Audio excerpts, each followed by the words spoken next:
Have you ever experienced a moment where someone just enters your life, and you feel as if they were always meant to be there?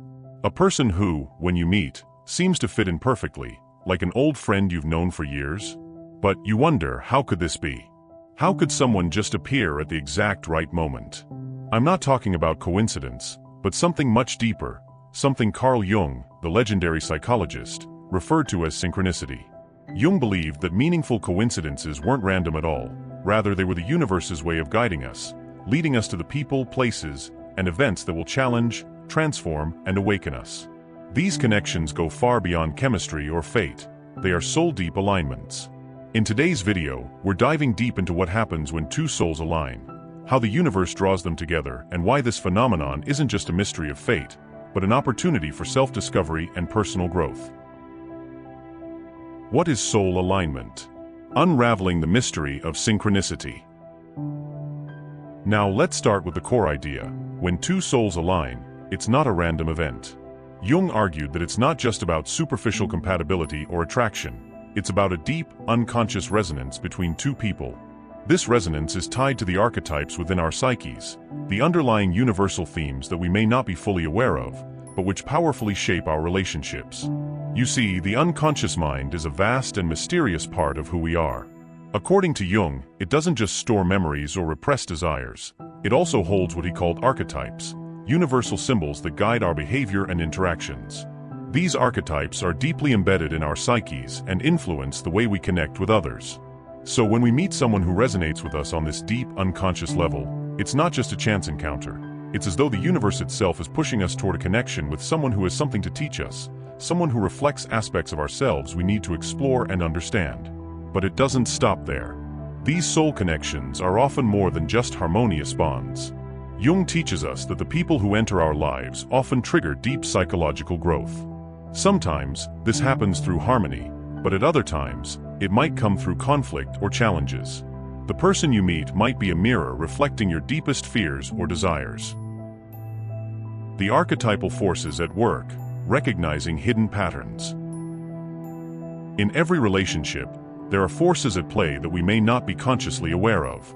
These forces are the archetypes, the timeless, universal patterns within us all. You may have heard terms like the hero, the shadow, or the anima/animus in relation to Jung's work.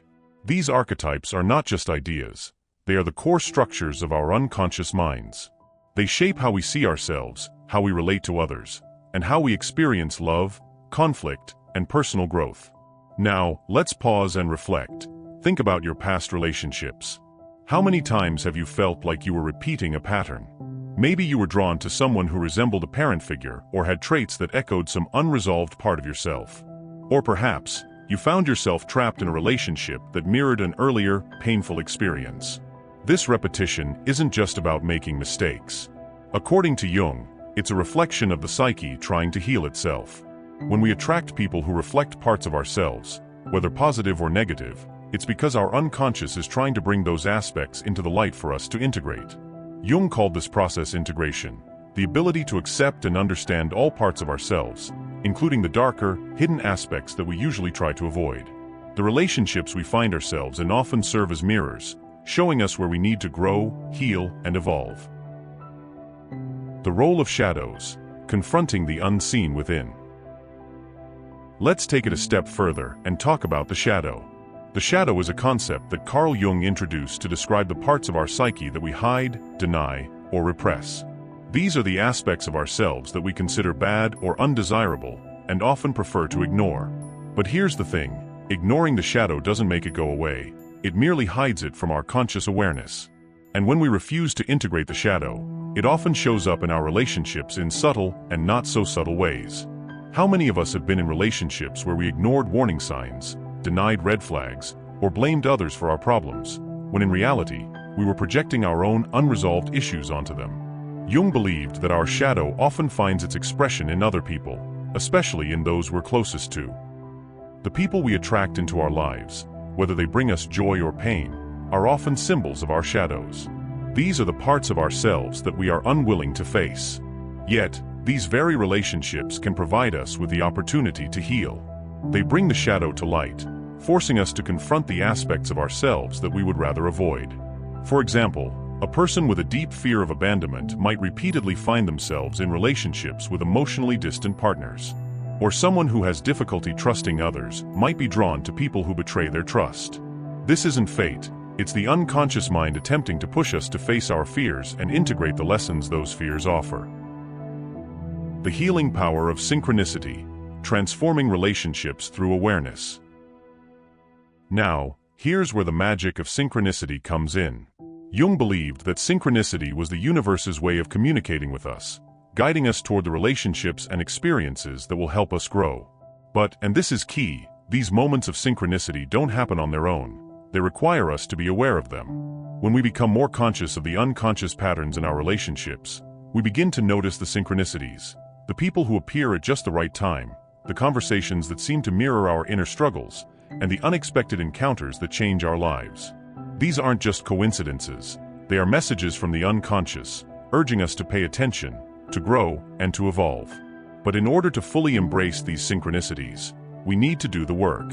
We need to become more self-aware, to confront our shadows, and to accept that every relationship, whether it lasts or not, serves a purpose.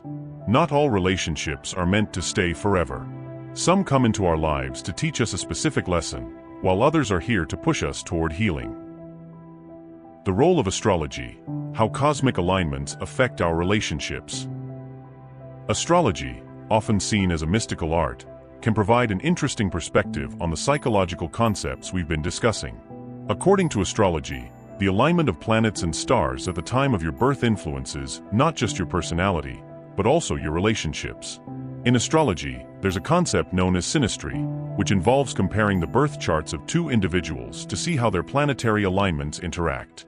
This can give us insight into the strengths, challenges, and lessons that might arise in the relationship. Just like Jung's archetypes, astrology reflects deeper, unconscious forces at work in our lives. For example, when two people's astrological charts align in a harmonious way, it may reflect an unconscious bond that was meant to bring the individuals together for a specific purpose, whether to learn from each other, heal, or grow together. In my experience, astrology can be a powerful tool for understanding the psychological dynamics between two people. It provides a symbolic language that can help us understand why certain connections feel inevitable, and why others might be more challenging. But just as with Jung's ideas, astrology is not deterministic. It's about understanding the unconscious forces at play and using that knowledge to create conscious change. Conclusion: lessons on soul connections and self-discovery. As we wrap up today's discussion, let's take a moment to reflect on the key lessons we've learned about soul connections, synchronicity, and the unconscious forces that shape our relationships. Relationships are not random. They are powerful catalysts for personal growth and transformation. When two souls align, it's not just a matter of fate or destiny, it's a reflection of our inner world. But, as Carl Jung teaches us, the key to attracting the right connections lies in self-awareness. You must first understand and accept your own psyche, the shadow, the archetypes, and the unconscious forces that guide you. Only then can you truly align with the people who resonate with your highest potential.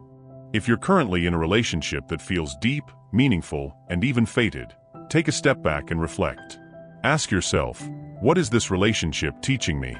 What is it revealing about my inner world? If you're struggling with repeating patterns in your relationships, ask yourself, how can I grow from this? What aspects of myself do I need to heal or integrate? As you begin to cultivate self-awareness, the right people will naturally gravitate toward you. It's not about searching for love outside yourself. It's about aligning with your truth and allowing those connections to flow effortlessly into your life.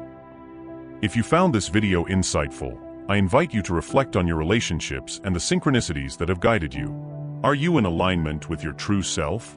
Let me know your thoughts in the comments below. I'd love to hear your experiences with soul connections and how they've transformed your life. Don't forget to like this video, subscribe to Psyche Quest TDT, and hit the notification bell so you can join me in future explorations of the unconscious, psychology, and the mysteries of the human psyche.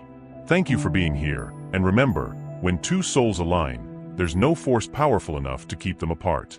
But that alignment begins from within.